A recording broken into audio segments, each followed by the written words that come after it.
we're going to be looking about the security issues in the country one more time, and talk about the most recent now, talking about the attack on the Nigerian Defense Academy in Kaduna yesterday morning. Now, in international relations, people will say that it is a very strong signal, strong warning for us as a people, and perhaps for the security architecture of our country. And we're told that the bandits made it through yesterday and attacked the Nigerian Defense Academy in Kaduna State, killing 2 officers and, of course, kidnapping 1. And as we speak now, the authority has told us that an arm of the Nigerian army is on the pursuit of some of these bandits. Well, we don't know when these bandits are going to be caught. What we're told that they are on the pursuit of this bandit. So we hope that they catch them early, so that the kidnapped officer that has been kidnapped, will be released. To look at all this today, and also begin to prefer solutions so that we don't have this kind of incidents anymore, we have Dr. Bishop Akalame, who just recently backed a doctorate degree, a human rights, a political discussant, and of course a public affairs discussant. Bishop, you're welcome to this program. Thank you very much. God bless you. Yeah. Good morning, viewers. Yeah, perhaps you may want to say that this is one, but two, I don't know how to put it now. It's when I heard about it yesterday, I was really touched. I mean, Nigerian Defense Academy, one formidable institution in the country. I remember those days when we were growing up in our secondary school days.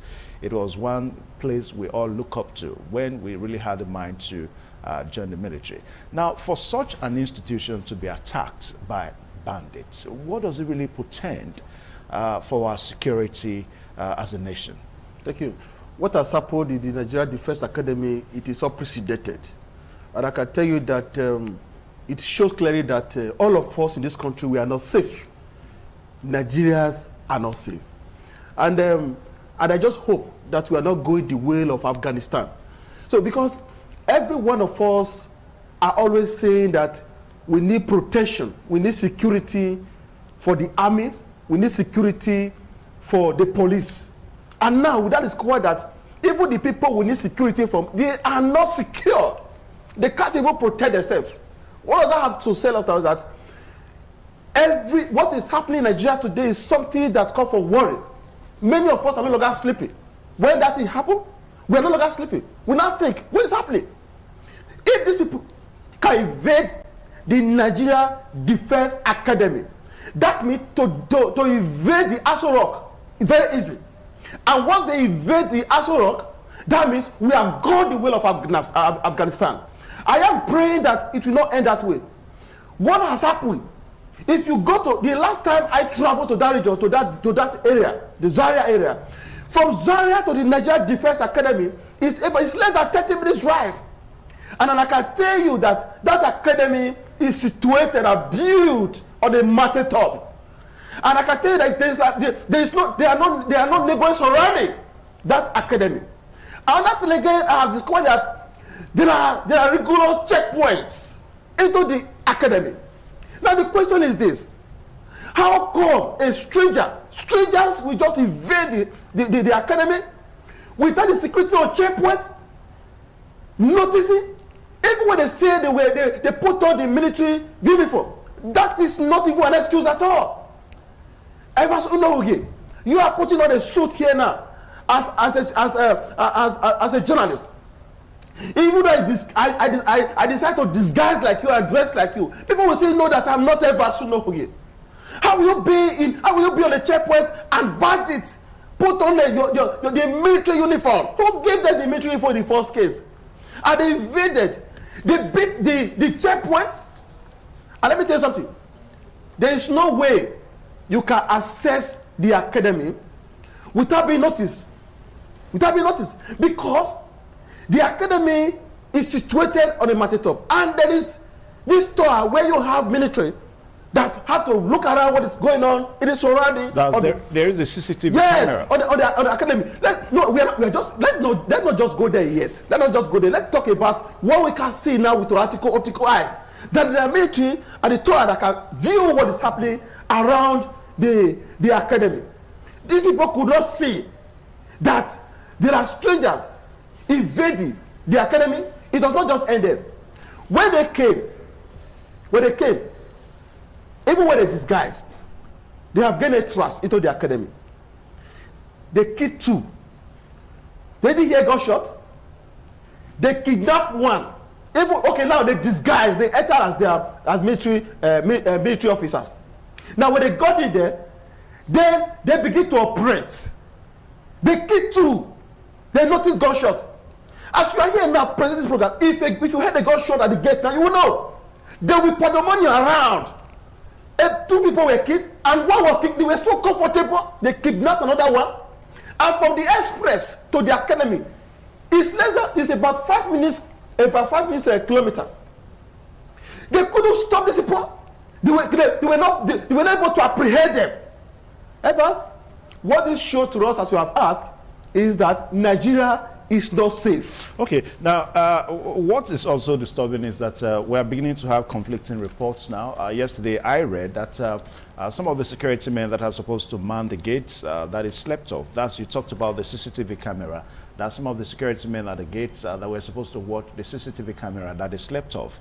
Now we're also having another conflicting report that the security men could not have noticed them because the bandits came in army uniforms, and you can't hardly know. But I think for such an institution, one would expect that there should be a form of strong security check to really identify who is who and who is coming into such an institution. Bishop, you have just answered it. When I was just coming to this ITV just now, when I drove to the gate there, one of your security officers noticed me, know me. I say, Honorable. He said, come, pass. Then the other one who was there couldn't see me inside. He said I should wind down. He wanted to see who was inside. That's a thorough security job. You get right now? They make sure that they came. They look at who was inside. They look at the vehicle. They have to see who is inside. Is it ever someone that is driving this vehicle? Let's see. Is this on the Duke? Because let's see. We know these are staff. They noticed that it was just Dr. Bishop Akalame, somebody who's not a staff in this place. They noticed there's security here in ITV there. That's the job they did. Let alone in an academy, a defense, a military base. Even though you decide to wear the military uniform, you get to the gate, you mean that they cannot identify a stranger coming into the academy, even when they're wearing school uniform, their uniform. They cannot interrogate them. Who are you? Where are you coming from? Even though they're wearing the military uniform, there's even though you're coming from another area, there's need for them to know where are you coming from. Who do you want to see? Evans, I have gone to some organizations that you say you want to see a person. They say put a call across to him. Have you not seen that? Yeah. Say call him. Then when you call him, say has he picked the call? Say give it to us. Or they will call him, you have a visitor who wants to see you. He's here. Can we allow him to come? What is his name? It's Mr. John. No, I'm not expecting Mr. John. So guys not expecting you. Stringent security processes that you must undergo if you must get entrance into some organizations. So it piqued my imagination how some persons with disguise and wear the military uniform and gain access to the military base. The Nigerian Defense Academy. I wept. Jesus Christ said, I wept. What is happening today is something that all of us, we need to do something. I begin to ask myself some questions. What sins have we committed that everybody is suffering like this in this country? Well, Bishop, I understand your emotions, but I think all hope is not lost now because the military has told us that some arms in the military formation are in pursuit of these bandits. In pursuit of the bandits. You see, when I got that message, I laughed. Yeah, but they're in pursuit of the bandits. So it's possible don't know why we are surprised. If they have invaded maybe any place, anywhere at all, civilians. Okay, so we are in pursuit of all those things that invaded those. You know that the civilians are helpless. We are talking about the people we beckon on, the people we look onto to defend us, to secure us. They are not secure. Bishop, when I'm in pursuit of Bishop Akalame, it shows that all hope is not lost. That one day there's one say that who said that tomorrow can only be better than yesterday. But in the case of Nigeria, we are saying that yesterday was even better than today and tomorrow. And Bishop, let us, because we also need to have hope, because all hope is not lost now. Just like what we are trying to say here, that you know, a special formation in the army is in pursuit of this bandit. So you remember when I started? I said this is unprecedented. It Bishop, has never happened in Nigeria before. I know. Before, in military, when you see military uniform as a civilian, if you see military coming like this, you take another route. If you see a military base, when you want to drive, you speed. You dare not come nearby. You get what I'm saying? So in Nigeria now, it is the reverse has become the case. A bandit are no longer afraid of military men. That means one day they will just wake up and go to Aso Rock and take over Aso Rock. I pray it will not happen. Now, what do you think should be done? Because the Chief of Defense Staff this morning, you know, was on the papers, and he said that what has happened in Kaduna, that it shows that the military has been compromised. As a matter of fact, those men at the gates at the NDA, that the military formation there, the security formation there, you know, was compromised. So what do you think we should begin to think now as a nation? Perhaps our military and security architecture. Because whether we like it or not, just like what we're saying now, this is a very big slap. A very big one, for that matter. A very big one. You see, Evans, I can tell you that this event that has happened has subjected this nation to ridicule, international ridicule. No, but you cannot say so. No, let me tell you something. No, let me tell you something very crucial. Let me tell you something very crucial. Like this, it happens. No, let me tell you something. No, it's a global issue. It's a global issue. But the way it happens differs. The way it happens in Pentagon, for a plane that was flying that attacked the military base. But this one is different. People walking on foot, went to the military base. The Nigerian Defense Academy, killed 2 officers, abducted a senior military officer, and now they are demanding for 200 million naira. So, when we are making reference to what has happened in the Sinai climb, I say you can't compare what is happening in those countries to what is happening to us in Nigeria. All right, now the bandits are actually demanding for 200 million naira against the backdrop that this is happening in a state where we have a state governor, Malam Nasir El-Rufai, who doesn't believe in payment of ransom. So I don't know how we marry all this together. You see, it's not El-Rufai that will pay that ransom. It's not El-Rufai that will pay that ransom. Like you have just said, it has happened, and he said it has happened. It's not good to hear. It's not good to hear at all that this is happening to the military. It's not good to the ear, but it has happened. Then let us suggest the way out. What do we do now?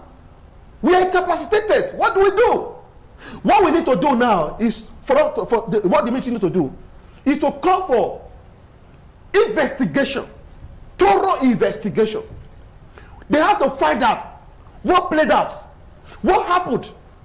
Why was it so easy for these bandits to invade the military base, kill 2, and take away 1? And none of the bandits was killed. Do you know what I'm worried? If they have come to the military base and they came and 2 were shot, then the rest move away, they say, oh, they came to try the military and they were killed. All of us will be saying, come on, how would they come there to try people, the military personnel, with sophisticated weapons? That would have been the story. Now they came, they killed, they kidnapped, and they moved with a heart. That is the worry. That is where I'm not happy. So it is not El-Rufai that will pay that money. Yeah, when you and say, I must tell you that when you say the man that was kidnapped. Yeah, Bishop, when you say they moved, we also need to re-emphasize that they are being pursued. You see, we need to say that. You see what they about me. But they are being pursued. Pursued. You see what they about me. Yeah. I'm very raw. I say it the way it is. You get what I'm saying now? I don't do things to make you happy. I just say to you the way it is. Yeah, but are they not being pursued? The bandits? I am telling you now that the Nigerian Defense Academy is built away from the express, about 4 to 5 kilometers away from the express, with rigorous military checkpoints. Yeah, but they are being pursued. The bandits. No. The What bandits, I'm saying, look at what I'm saying, Evans. Yeah. You see, let me sincere with ourselves. It's just like now from the express now to ITV. Yeah. Okay, you know, you have the graded security, military base. From here to the express, you have checkpoints. You understand? Just like when you go to the government house now, you miss some checkpoints there. They will stop you first. Where you go before you even get to the main gate. You get right now. Then these guys came. I told you, I said, let's assume that they disguise and they get extra because they were wearing the same uniform. Now the same guy, they get access to the academy. They killed 2 and they took 1 away. And they still went through that military checkpoint, and they were not captured. They were not apprehended. You see the worry now. So that means in the system there are saboteurs. So that is why I call for serious investigation into what has played out in the Nigerian Defense Academy. There are saboteurs in that place. What happened? They compromised. That means they compromised. They know what happened. So in the country, in Nigeria now, we don't even know what to believe anymore. We don't know why. What we should be worried about now is the reason why the bandits had to test run their activities in the Nigerian Defense Academy. There's a need for us to investigate the reason why they had to test run. They want to ascertain the strength, the weakness of our military, so that if they want to strike, they know what to do. Yeah, but I think we need to, because we are also having another report now that the bandits did not actually come through the entrance gate, just like what you said. This is from the Punch now. Now, I'm going to read it out that Punch gathered that when the government entered the NDA permanent site along Airport Road, Faka, that's in the Gabi local government area of Kaduna State, around 1 a.m., they came through a broken fence and caught the residents unawares. And it was learned that the government, who headed in different parts of the premises, caught the officers on duty off guard because they were wearing military uniforms. So they came through a broken fence, you know, into the premises of the NDA, and they were in military uniforms. So the security men on guard probably didn't know how to know who is who.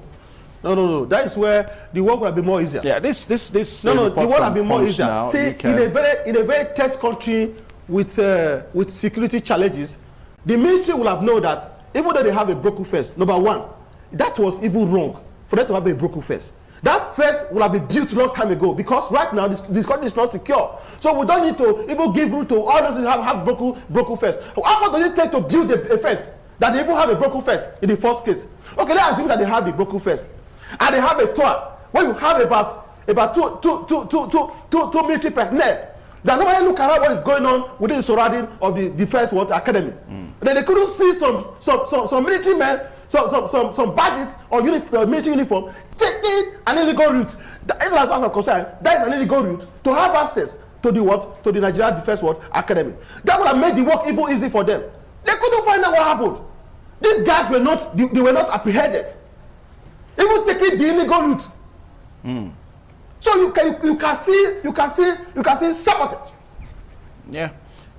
Just like you said, that's some of the suspicion that people have, that it appears the security yesterday was sabotage. But we are not going to judge, so we'll leave the investigations open. The investigations are still ongoing, and we need to exercise patience, because I know that the Nigerian army, that they are going to get in to the roots of this, just like what we are made to know, that they are in pursuit of these bandits.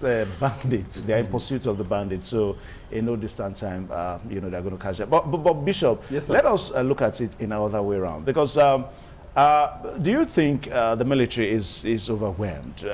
Because this insecurity issue is not happening in one state alone. It's almost a national issue now. So perhaps the military may be understaffed, or that they are overwhelmed in this, you know, let's look at it in that line. Yes. Number one, the Nigeria system does not even encourage any person to die for this country. Oh, you cannot. Let us be mindful. No. I am coming. I'm coming. Let us not say that at the expense of patriotism. I'm coming. I'm coming there. I'm coming there. That is the patriotism we're talking about. Die for the country, patriotism. Now, these guys, they have families. Okay? I have seen a situation when an army officer or a police officer, this is not just far from us. We see them. It's not even papers. We see them. There was a place I worked where the man died on duty. You know what I'm saying? And during the burial, the woman, the wife was told that, don't worry, we're going to take care of you and the children.